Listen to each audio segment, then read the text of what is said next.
From New York, where the American stage begins, NBC presents Best Plays with John Chapman.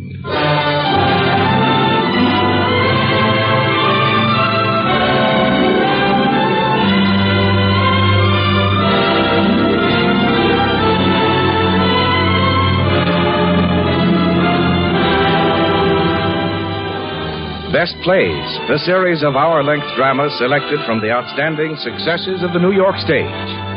Now, John Chapman, editor of the theatrical yearbook Best Plays and drama critic of the New York Daily News, is here to introduce Hurd Hatfield and Victor Jory in Patrick Hamilton's Rope.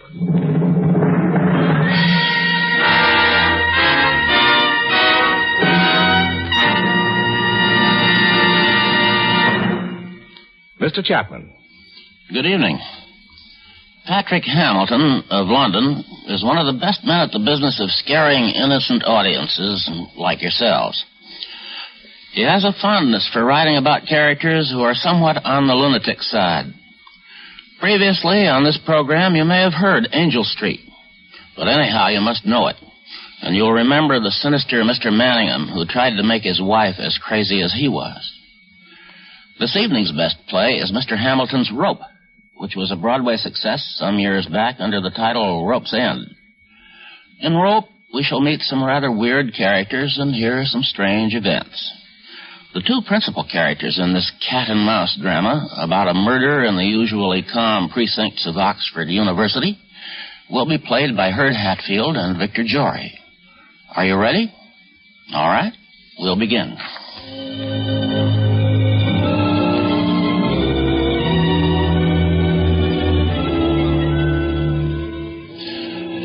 It is dark in the room. The light from the street lamp outside throws shadows against the ceiling.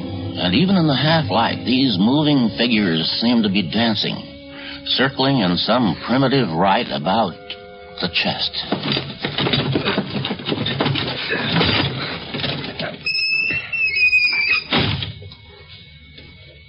The lock. It won't? Give it to me.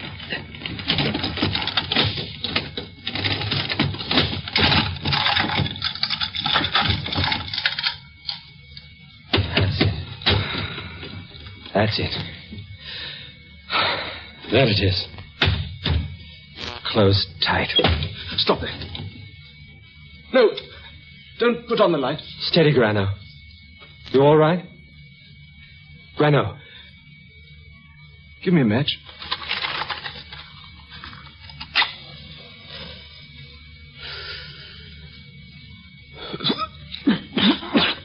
You all right? It's time you pulled yourself together.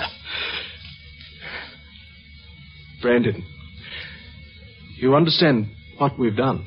Yes. I know what I've done.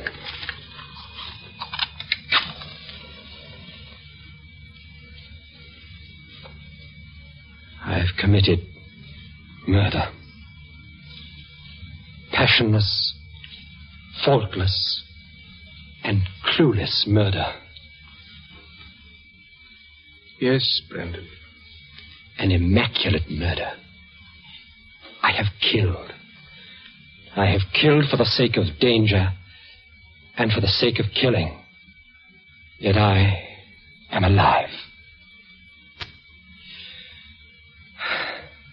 May I put on the light now? No. Brandon, when Ronald came in, you were standing at the door. Yes. Did you see anyone standing there, up the street? No. There was someone. There was a man. I saw him. I remember. Well? Nothing. Brandon? Yes? When I met Ronald coming out of the Coliseum, when I met him, why shouldn't someone have seen us? Did we think of that, Brandon? I did. Do you think we'll get away with it? You mean later this evening? Do you think some psychic force emanating from that chest there is going to advise Sir Johnston Kentley that within is the lifeless entirety... Stop it! ...of his only son and heir? Now, what is it, Grinolo? What is... Listen. I thought it was Sabo. Sabo will not be here until 5 minutes to 9. Mathematics is important, Granny. At 2 o'clock, Ronald Kentley leaves his father's house. After tea, in this room, precisely at 6:45, he is done to death by strangulation and rope. And then... Let it alone. Tonight at 9, his father and several well-chosen friends of our own will be here for a light entertainment. And then, after... This party isn't a slip, is it, Brendan? My dear Grano, have we not agreed that the entire beauty and piquancy of the evening is in the party itself? At 11, you and I leave by car for Oxford, and our fellow undergraduate here present is never heard from again. That is the perfection of criminality. I am quite lucid, am I not? Yes. The party itself, so far from being our most vulnerable point, is the very apex and consummation of our feat. Consider its ingredients. First, Sir Johnston Kentley, his father. He lends the macabre quality to the evening. And then I... Brendan! Answer it. Hello? What? This is Mayfair 6143. What? Brendan, put out that light! Put out that Reynolds, light! put down the telephone. You're telling London you're afraid. Put it down. That's better. Now, the party. Perfect. Perfect. The father, Kenneth Raglan. I don't like that, Brendan. Ronald's best friend. But that's precisely the pleasure of it. The same youth, the same lack of intelligence. The one dead in the chest, the other alive, unknowing. And Lila, so much in love with him. Brendan, don't touch it. And now we come to Rupert. A very intriguing proposition.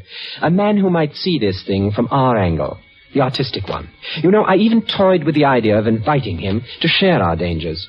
Rupert is a poet, brilliant, capable of comprehending the beauty and the enchantment of this. What time is it? But Rupert remains in as blissful ignorance as the others. The crowning touch, the one man who could appreciate it, is kept in ignorance. We choose not to share with him. May I put on the light now? Go on. I'm all right. I'm better now. I thought you were going to lose your nerve for a moment, Grano. So did I. But I haven't.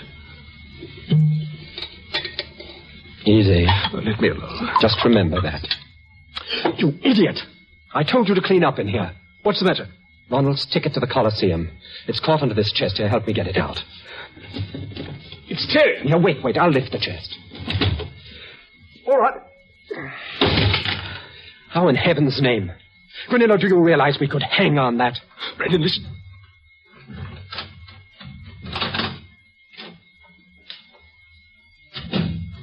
That's Sabo. Now quiet yourself and sit down. The ticket. In your pocket. There. In here, Sabo. The evening paper, sir. Thank you. Yes, sir. Grano, you don't want to drink before dinner, do you? But I was... Do you? All right. Excuse me, sir. The table in the dining room, it's covered with books. Yes, you may lay the table here. Here? On the chest. Oh, but I could bring the table from upstairs, sir. Oh, no, set it here. On the chest. Very good, sir. Ah, here we are. Early, whoever it is. In here, sir? Yes, in here. Very good, sir. Hello. This way, sir. Hello, Raglan. Hello there. Oh, I say, I'm terribly sorry. I've come dressed. My fault entirely. Do sit down. I should have explained. We're going up to Oxford tonight. Oh, no. Are you? Drink? We've gin and Italian. We leave tonight about 12. The place is simply covered with books. I see. Here you are. Thanks. You see, I've I've come into a library. Of course, books aren't entirely your line, are they, Kenneth? No, not really. Only P.G. Woodhouse. An uncle of mine died just lately, and I have his library. It was bestowed on me. It broke up Sir Johnston Kentley. He had his eye on the collection for himself. He'll be here directly. You mean old Kentley lives in Grosvenor Square? Ronnie's father? Yes, Ronnie's father. Of course, you know Ronnie. Oh, rather. You mean you're having Sir Johnston here just to have him grind his teeth with envy over your books? On the contrary, I'm going to let him have exactly what he wants, provided I don't want it. That explains the mess that we're in. Mess? Well, you'll observe we're having our meal off a chest. Oh, yes. I thought it looked odd. Your man laying a cloth on it. Here we are. I wonder if that's Rupert. Did you ever meet Rupert, Kenneth? Rupert Cadell? No, I can't say I have. Not your set, I imagine. This way, madam. Thank you. Ah, the ravishing Lila. You know Grano, don't you? Hello. Hello, Kenneth. Missed you at tennis this morning. Bad night, you know. Kenneth's having gin and Italian. I'd adore one. You'll have to excuse our mess. I've just been telling Kenneth. I've come into a library. Come into a library? My dear, how weird. And I hope you don't think you'll get much to eat, because we're off to Oxford tonight, and so we're being very humble. Well, I had a simply gluttonous tea. Just gorged, my dear. Here you are. Oh, thank you. You know, I feel most ghastly dressed. Boiled shirt and all. Why? I'm sure you couldn't tell. I guessed myself. It's not proper cocktail time. Too early for dinner. The whole thing is weird and mysterious. What do you mean, weird and mysterious? Well, what? Don't you think it is? I mean, well, I just feel it is. Here we are. I'll bet that's old Kentley. I didn't know you were having Ronnie's father. Oh, yes. He's to look at the books. How do you do, Grinello? Brandon? How do you do? Lila, where's my son? I'm sure I haven't the faintest, Sir Johnston. Is he coming here? I don't think so. I couldn't get in touch with him. Gin and Italian, Sir Johnston. What? Oh, certainly not. Won't you sit down, Sir Johnston, this armchair? We're going to feed from the chest, as it were. You'll be quite close to it here. The chest? It's not a Cassoni, is it? Perhaps if I look more closely... No, sir, it's not genuine. It's a reproduction, but it's rather a nice piece. Do you like it? Huh? Oh, yeah, I suppose so.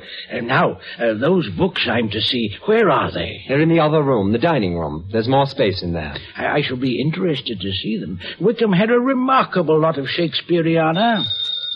Well, I'm afraid the folios were sold off before he died. Oh, pity. There's a deal of Baconian stuff.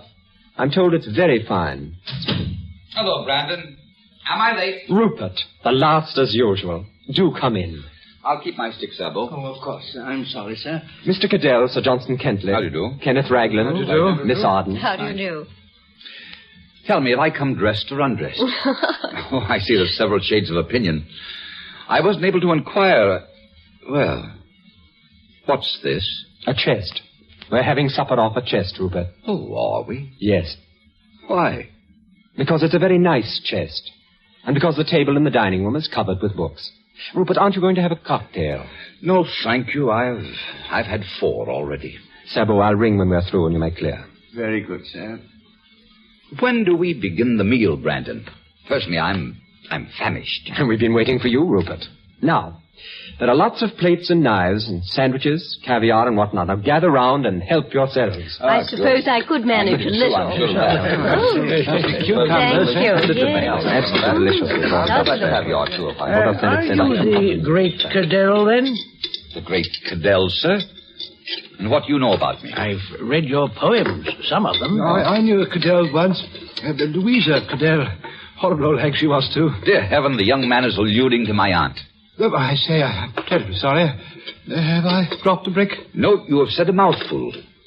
Frankly, I could cheerfully murder her. Murder? With glee. A horrible old woman. The world would be well rid of her. You wouldn't, Mr. Cadell. Why not? You'd be hauled into Old Bailey and brought to justice. I've heard of people being brought to Old Bailey, but seldom to justice. I hope you're not confusing the two. But I say you're not one of those people who doesn't approve of capital punishment. Possibly. I approve of murder too much to approve of capital punishment. You approve of murder, Rupert? Of course.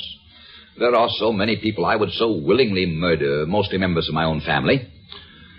Furthermore, I have already committed murder myself. How do you get that?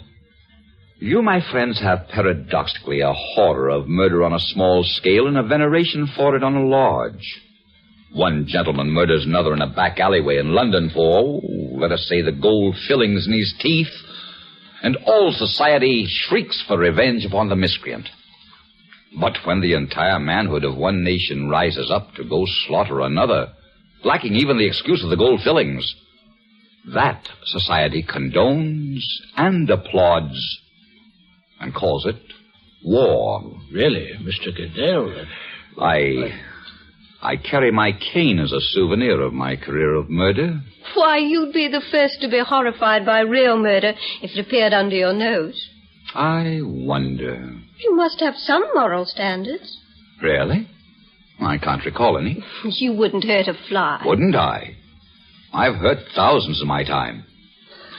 Tell me, Miss Arden, have you moral standards? Lila? Oh, she believes in the Ten Commandments. Oh, surely not. Why? What's wrong with the Ten Commandments? Nothing whatever. I have no doubt they were of profound significance to the nomadic needs of the tribe to which they were delivered. Their inadequacy for a day must be sufficient to condemn them. I don't believe it's possible to observe a one of them. The only one I'm sincerely capable of adhering to is that little stricture concerning my neighbor's ox and my neighbor's ass. And I don't believe I've got a neighbor so equipped. Oh, dear. Although it might be different if I lived in a rural area. Oh, no, I'm afraid I approve of murder most heartily. And, spilled the wine. Look, must we eat on this chest? I'm afraid so, Rupert. Let me pour you another glass. Well, thank you. Lady Kentley any better, Sir Johnston? Yes, I'm afraid she's still in bed. And how's Ronald getting on? Merely idling, just like you and Granillo here. Does he like it, or does he want to get back to Oxford? Oh, Granillo, he doesn't want to get back. He has a great time. Do I remember seeing Ronald's portrait in the papers recently?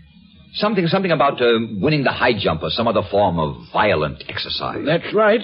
Oh, yes, I do remember. I remember quite well. There was a picture of me right next to it. Was there? I didn't know you were athletic, Mr. Cadell. Oh, no. There had been some unpleasantness with my publisher, and he was suing me for breach of contract. Ronald looked quite the healthier of the two photographs. I remember he was some 6 feet off the ground, hovering over the bar. Yes, he's a sprightly lad, is Ronald. Lively, full of life. All right, Grana? Yes. Went down the wrong way. Ronald's rather like Kenneth here, don't you think so? Good heavens, no. But he is. Oh, in what way? Well, he's a sort of general youthfulness. Ronald's rather like Kenneth here, don't you think so? Good heavens, no. But he is. Oh, in what way? Well, he's a sort of general youthfulness, too. I'm afraid they won't feel like that for long, though. No, they won't. Poor chap. Now, look here, Brandon. Don't quarrel with him, Raglan. The rest of us envy your clear-eyed youth and certain physical well-being. I had not realized the pleasure of mere walking until I found it necessary to hobble. I say, you really don't... I mean, you'd hardly notice the... sir... Don't concern yourself, Raglan. In artistic circles, a limp is considered an asset.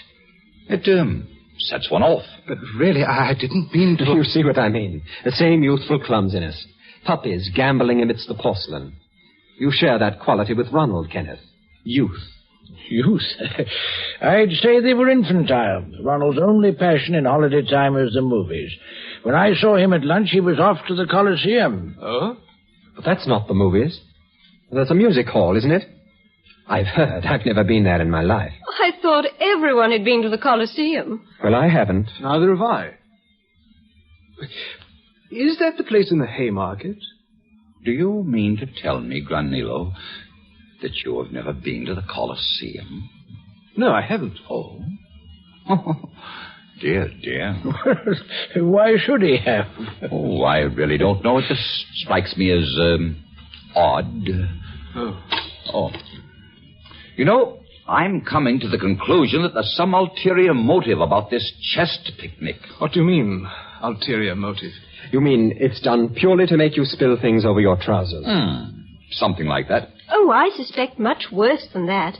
I think they've committed a murder, and that chest is simply chock full of rotting bones. It's just the sort of thing for rotting bones, isn't it? It is, isn't it? My dear, you're right. I wouldn't let you see the inside of that chest for worlds. And don't you try to bluff me out and pretend you're willing to let me see what... But, my dear, that's just what I said I wouldn't do. Yes, but surely a murderer, having chopped up and concealed his victim in a chest, wouldn't invite all his friends to come round and eat off it. Not unless he were a very stupid and conceited murderer. Very stupid and very conceited. Which, of course, he might be. In fact, it's exactly what all criminals are. Oh, no. I don't think so. Well, now how about the books? We can all go in and browse about for a bit. Excellent. Brandon, you say there's a good deal of Baconian material. Come on, Kenneth. Let's pretend we both can read. Well, books aren't exactly my line, but I say the last P.G. Wodehouse was absolute wizard. Well, Rupert, not interested in books? Only my own. You look fagged out, Grano. Do I? I don't feel it. No? Look, what have you been doing with yourself? Doing with myself? Nothing. Oh, touchy, Grano. I was sleeping most of the afternoon. Always puts me out for the rest of the day. Writing anything lately? Yes. A little thing about doves and a little thing about rain. Both good. Very good, in fact. And, of course, I'm getting ahead with the big work. Is that going well? Oh, yes, very. Indeed, it promises to be not only the very best thing I have ever written, but the best thing I have ever read. May I have that ashtray, if you don't mind? I'll just reach across you. Oh, I'm sorry. Sorry to have bumped into you. No. So, you and Brandon leave tonight for Oxford. That's right. Arriving about 3 a.m. Peculiar form of enjoyment. Why? Lovely moonlight night. Moonlight, it's raining. It's not. Open the window and see. It is coming down. It's quite a dismal night, in fact. On such a night as this, there should be portents. Blood in the streets, you know. What do you mean, blood? Classical illusion. Oh. Would you want another, Rupert? No, you go ahead. A night like this demands a stiff bracer. Eh, Grano? Yeah. Yes. Grano. Hello? Grano, you're wanted. In here. I'm coming. Come along, Rupert. I'm all right in here. Won't you join us? Grano! No. All right. Excuse me, Rupert. Not at all.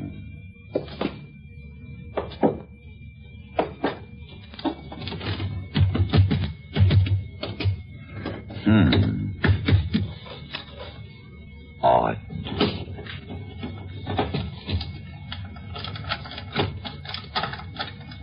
Beg pardon, sir? Oh, yes, Sabo? I must clear, sir. I'll go right ahead. Thank you, sir. It's going to be a dirty night, eh, Sabo? Yes, sir. I suppose Mr. Brandon's still going? I suppose so, sir. Can I pour you some more coffee, Mr. Caddell? No, thank you. Have you been getting into trouble lately, Sabo? Trouble, sir? Yeah. Trouble? What kind of trouble, sir? Why?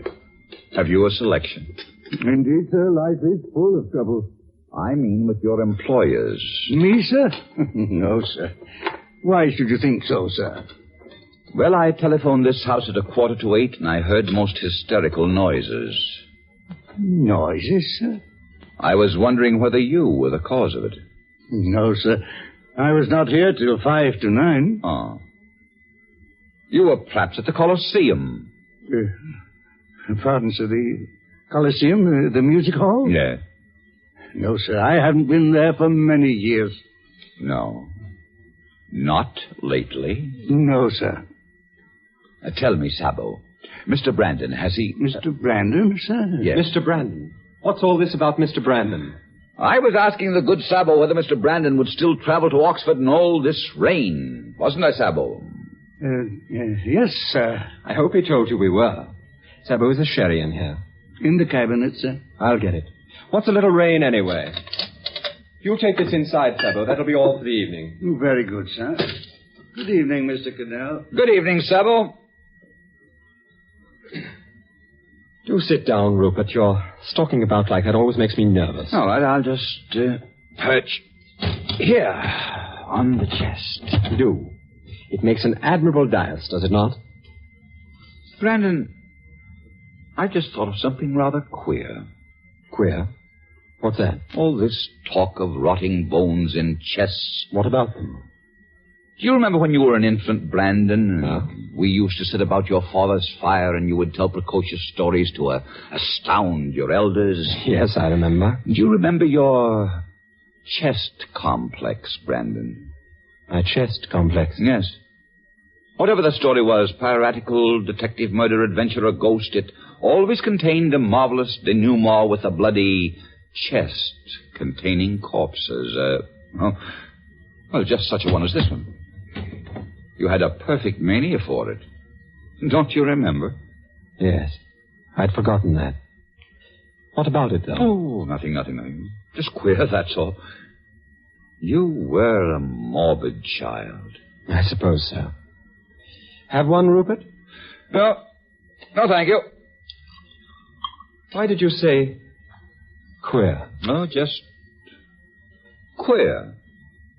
Us all talking tonight about rotting bones in chests. It just came back to me, that's all. Oh, I see. Well, happy days, Rupert. How's the old man getting on with his books? Going to take the entire library away with him, as far as I can see. I didn't know you were a book collector. What exactly is your line? Well, I've theories about some of the Victorians.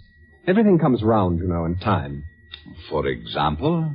Well, Carlyle, for example. Theories of men who are willing to, rise above others, History is the story of remarkable men. Dear Brandon, Carlyle is an unspeakable person. He's got guts, anyway. And a kind of angry righteousness which you don't get nowadays. Thank heaven. Well, I must get back to my guests. Aren't you coming, Rupert? Oh, right. I'll get the light. Oh, I've left the cigarettes. Go along in, Rupert, and I'll be in a moment. Right. First door on the passage, right? Right.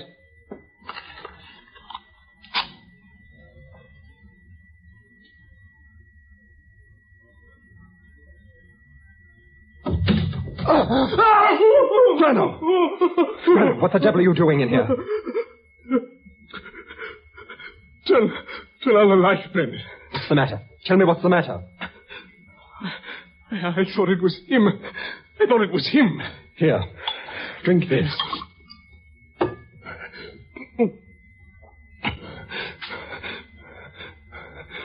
Why were you sitting here? Why were you trying to frighten me? I wasn't trying to frighten you.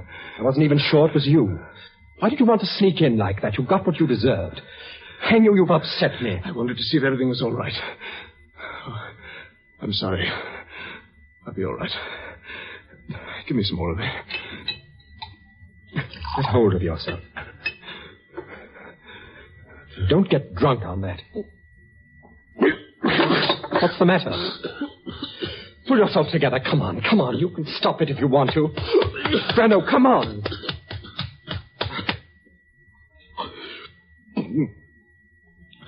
It went down the wrong way. Let's go back. Ronald's Coliseum ticket. Not so loud. I haven't got it. Don't be a fool, Breno. I gave it to you. You didn't give it to me. Breno. Oh, wait. My pocket. A waistcoat pocket? No. Trousers? No. It must be. Which pocket was it, Brent? Look again. No. Look in your wallet. You didn't give it to me. I never had it. I gave it into your hand. You didn't. I never had it. I gave it into your hand. See if you got it. I haven't. Look in every pocket. Remember, we lifted the chest. It was right here, and I gave it to you. Breno, where is it? Where is it? Here. I put it in your waistcoat pocket. Where is it now? Where is it now? Dear Brandon. What have you lost? My temper, Rupert. That's all. I should think so. I heard you pounding on the chest out in the passage. I'm sorry, Grano. That's all right. That's all right. We often have outbursts, eh, Grano? About trifles. Yes. On this occasion, it was a question of a volume of Baconian research which poor old Grano couldn't produce. Odd thing to quarrel about. Yes, but we do quarrel about odd things nowadays, don't we, Grano? We do. Will you join me in another, Rupert? No, thank you. As a matter of fact, I came in here on an errand. An errand? Yes, I wanted some rope. Rope? Yes, luckily I found a piece in the hall in a vase. Just the right length, isn't it? Hello. Here we are. I thought it was coming.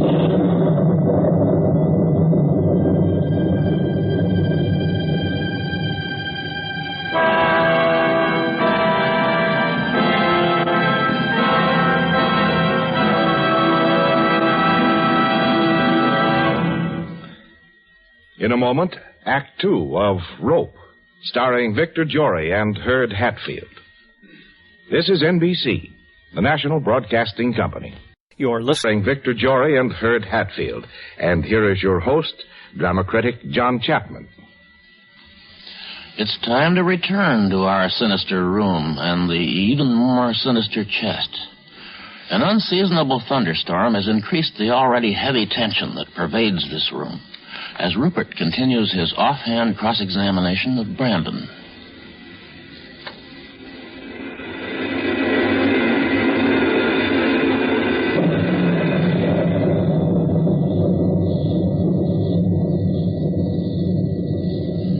Well, quite a storm, eh, Brandon? What did you want that rope for, Rupert?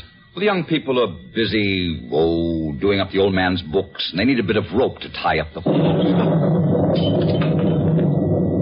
Well, a bit nervous, Grano?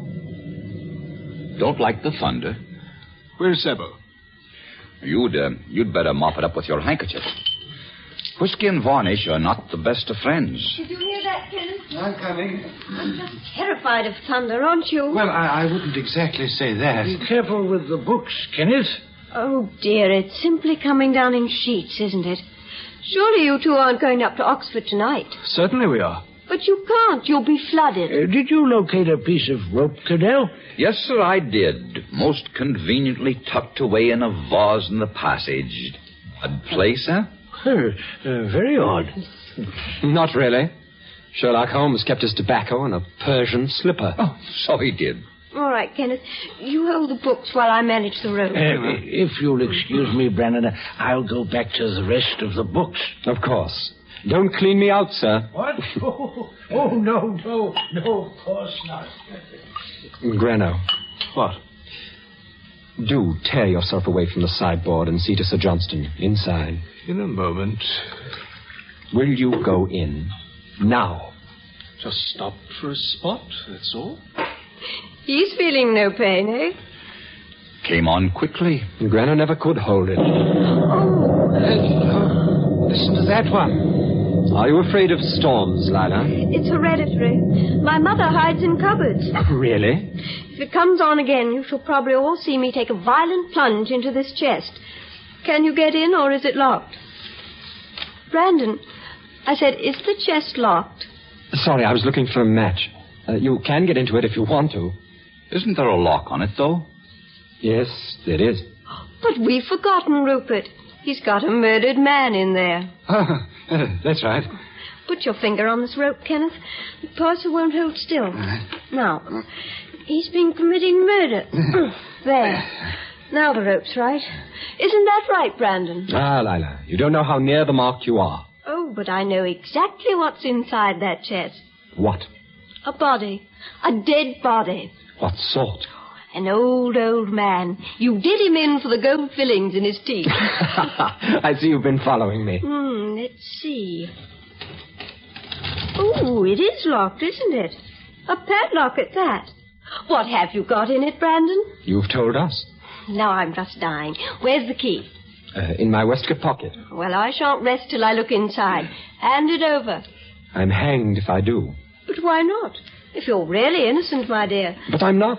My hands are red with a crime committed less than 3 hours ago. If I had a strong man here, he'd force the key from you. But, I'll be your strong man, Lila. Now then, Brandon, hand it over, or it'll be the worse for you. Come and get it, Kenneth.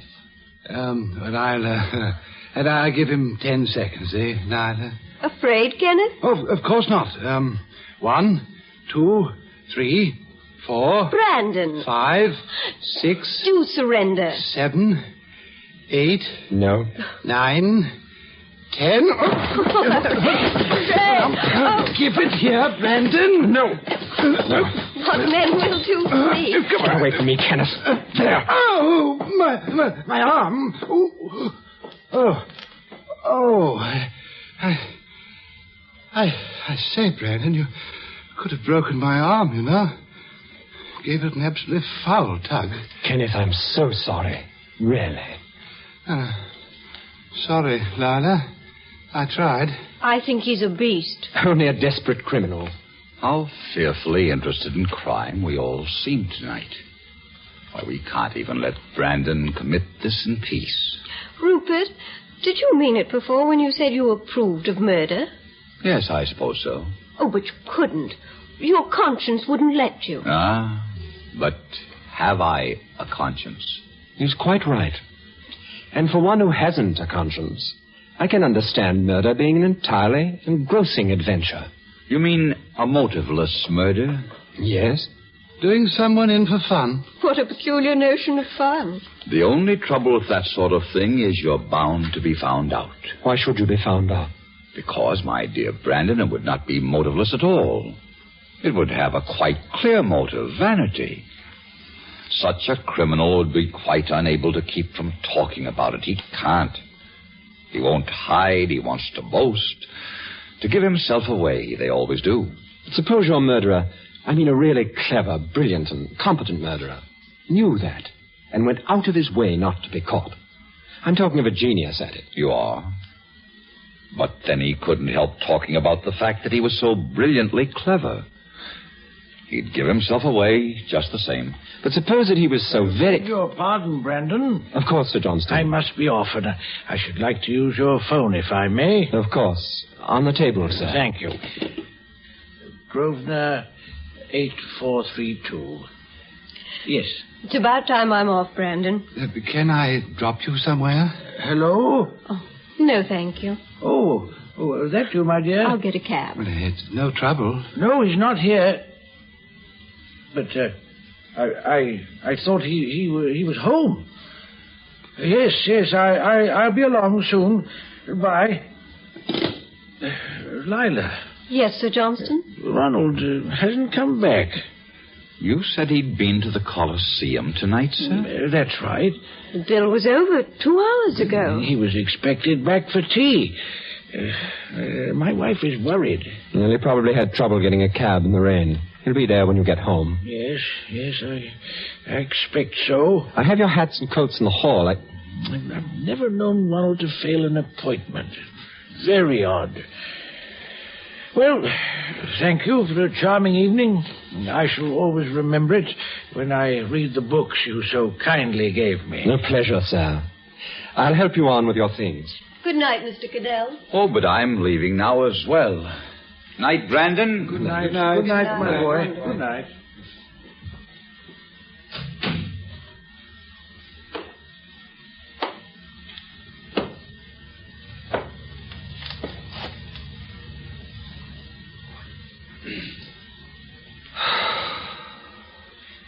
They're gone. Gone. Grano, I think I'll sit down. Well, I've got to have another, Brandon.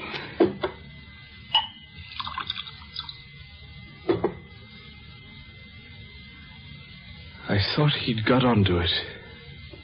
Who? Rupert? So did I. For a few moments. But that's what gave spice to the evening. He hadn't. You sure he hadn't? Quite sure. I sometimes rather wish he had. If he had been in on this, you wouldn't have gotten drunk, Granner. I'm not drunk. A little blurred, that's all. That's all.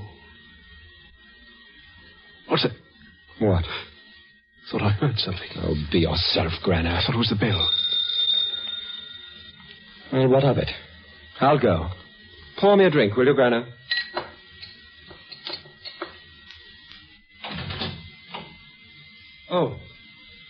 Oh, Rupert. I left my cigarette case, Brandon. I don't suppose you've seen it? No, I haven't. May I come in and look about? Of course. Granner, Rupert's forgotten his cigarette case. As a matter of fact, I thought you might give me another drink. Mind if I sit down? No. Soda, Rupert? A splash. Cigarette, Brandon. Oh, fancy I had the case in my pocket all the time. Oh, here's your drink. Well, would you mind turning off the big light, eh? What's wrong with the light?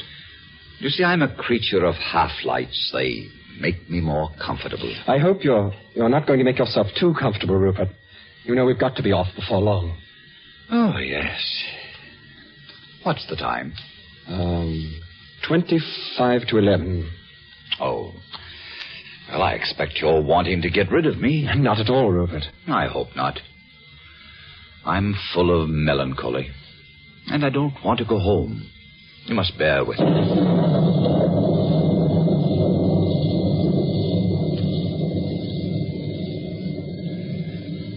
It's been a strange evening. Strange evening? Why? Why strange? I can't tell you that's my trouble. I suppose it's the thunder and one thing and another. Thunder always upsets me. Besides, I'm always melancholy at this hour. 25 to 11. It's a curious hour. Did you ever read Goldsmith's Night Piece? No. I can't actually recall it. No. You should. It's about the city at night.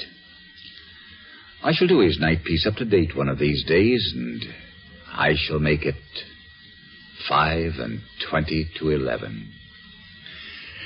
It's a wonderful hour. I'm particularly susceptible to it. Why so wonderful?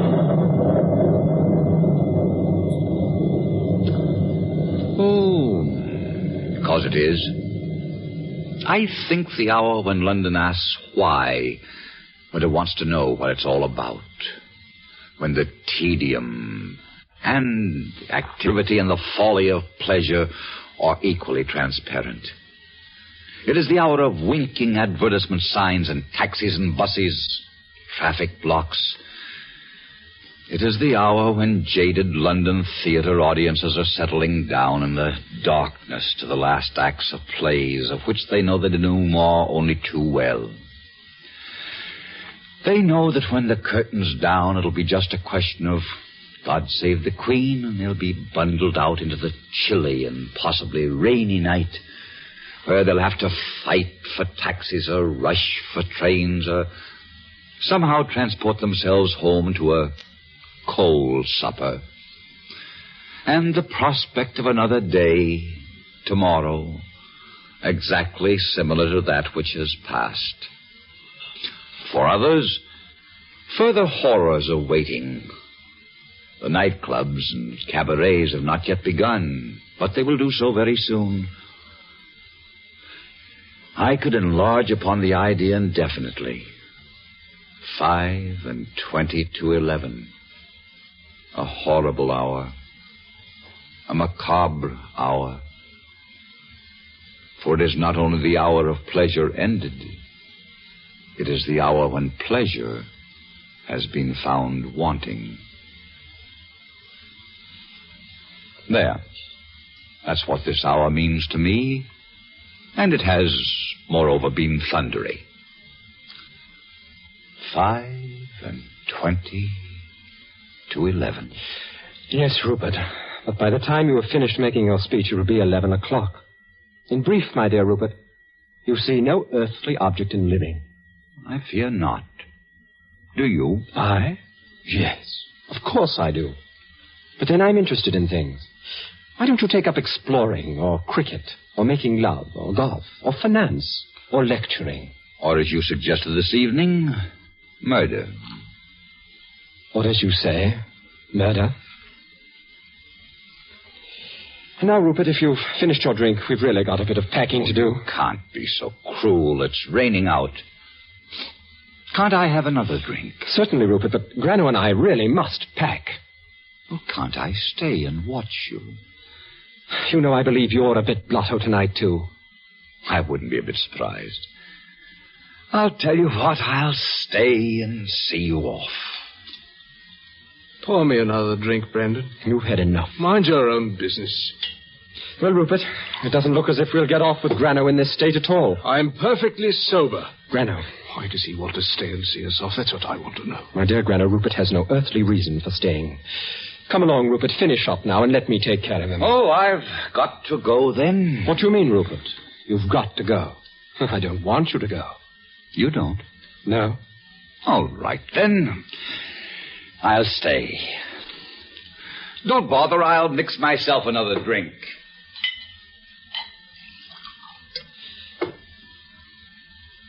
You're in a queer mood tonight, Rupert. One has inspirations, you know. Well, cheers. I shan't be long now. No hurry. Mind if I clear? You know, I don't feel like driving tonight after all. No, there's something in the air tonight. Did you notice Sir Johnson's exit? No. What about it? Rather subdued, I thought. And pathetic. Oh, Grano, I believe this is yours. What? This little blue ticket to the Coliseum, I fancy. He's got it. Brandon, he's got it. Hold your tongue, Grano. I believe it came from your waistcoat pocket, Grano. No. It was sticking out, you know, and No. I acquired it from you shortly after. He's got it. He's got it. Quiet, Grano. No. Quiet. Hold your tongue. Rupert, Grano is obviously upset. Would you oblige me by leaving us? Why don't you tell me your trouble, Brandon?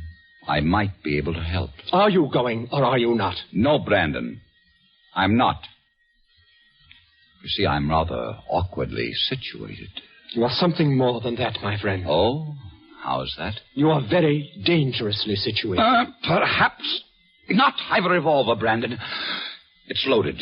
Oh? With the safety off, you observe. I see Besides, I have a far greater weapon here. What's that? A whistle. A policeman gave it to me. I think we need a bit of air. And when did he give it to you? Right after I left here. Before I came back for my, cigarette case. He's waiting at the corner within earshot. What do you want from me, Rupert? The truth about this blue ticket and about that chest. The truth? What do you mean? Rupert, if you're hopelessly drunk, you'd better go home. I mean, it's more than suspicion. Brandon, I phoned this house at 9:15 and heard Grano crying there, crying for the dog. Good heavens, what do you suspect? Murder. The murder of Ronald Kentley. Rupert, hear that, Grano. He suspects us of murder. It's too rich. Are you trying to bluff me? Bluff you? You drunken sot. Get on out of here. Blow your little whistle. Bring in your policeman. Get out.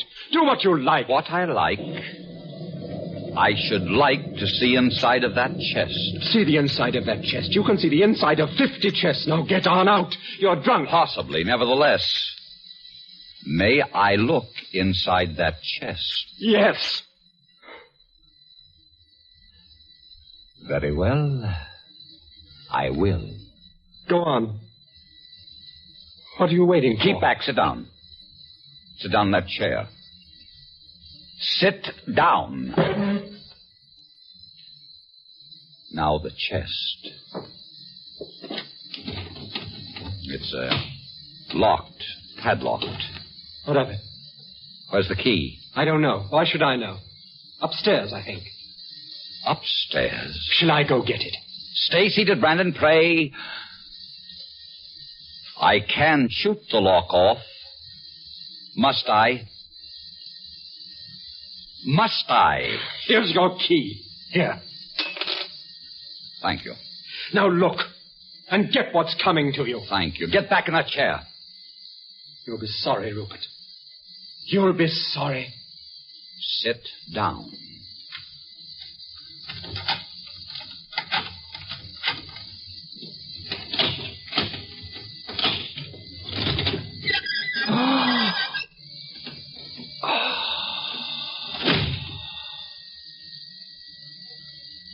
You dirty swine.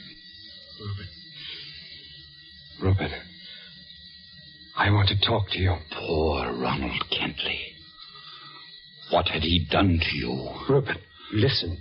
Listen to me. I want to explain. Explain? I'm at your mercy now. I can explain. Judge me, but listen. Well... Rupert, you're an enlightened man, aren't you? Yes. It's in your power to have me hanged. Yes. Remember our talk tonight about the Old Bailey and justice? Well... You said it yourself. You wouldn't be giving us up to justice. And something else. You're not a man of morals, are you? No, I'm not. Now listen, Rupert, listen.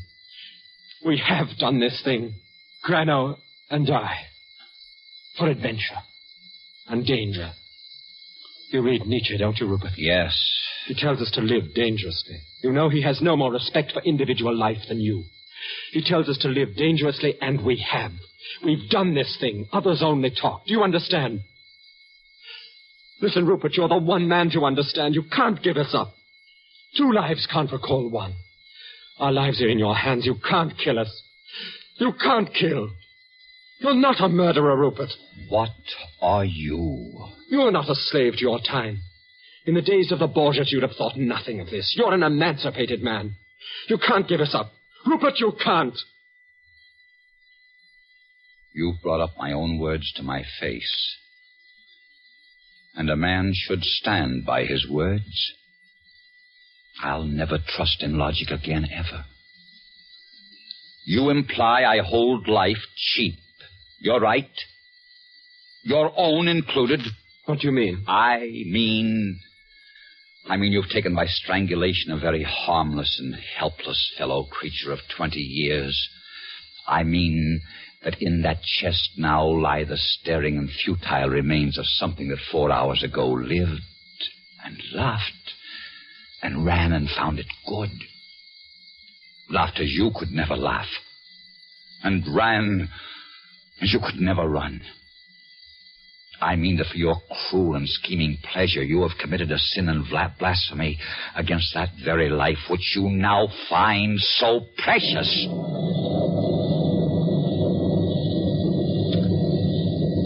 And you have done more than this. You have not only killed him, you have rotted the lives of all those to whom he was dear. You've dragged here his father, an equally harmless old man, and a girl who loved him, and a friend, and played on them tonight an infamous, lewd jest, and a bad jest of that. And if you think, as your type of philosopher generally does, that all life is nothing but a bad jest, then you will now have the pleasure of seeing it played upon yourselves. What are you saying? What are you doing? It's not what I'm doing, Brandon. It's what society is going to do. And what will happen to you at the hands of society, I cannot say. But I can give you a pretty shrewd guess. Rupert! Rupert, no! You are going to hang, you swine. Hang, both of you. Hang!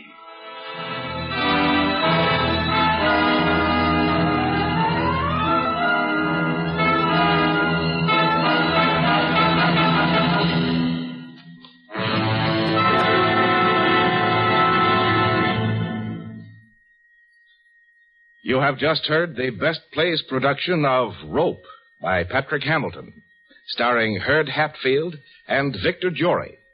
And here again is your host, drama critic John Chapman.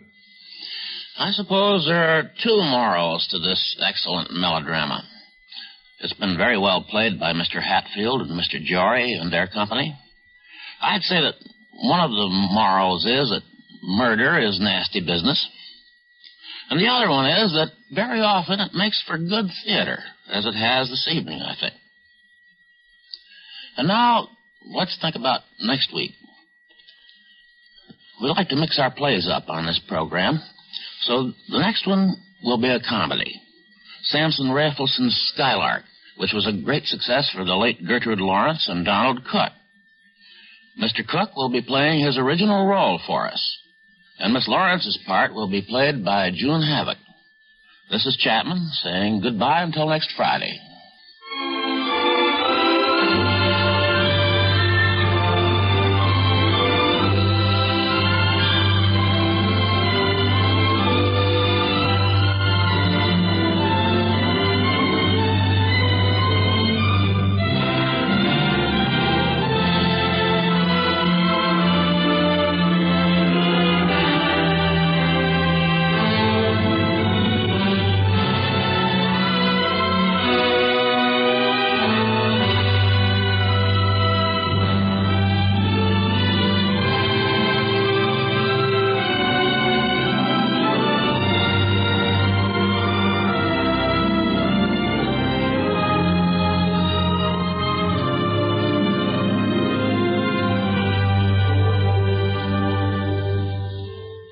And again, may we call your attention to next week's program on Best Plays, the comedy, the gay comedy of Samson Raffleson's Skylark.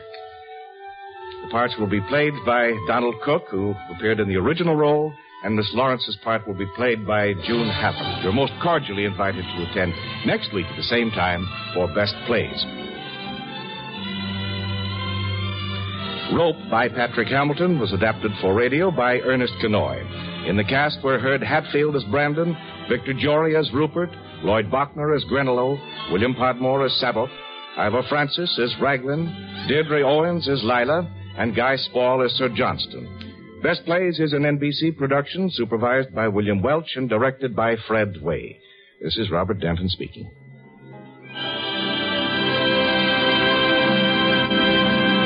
Well, that'll just about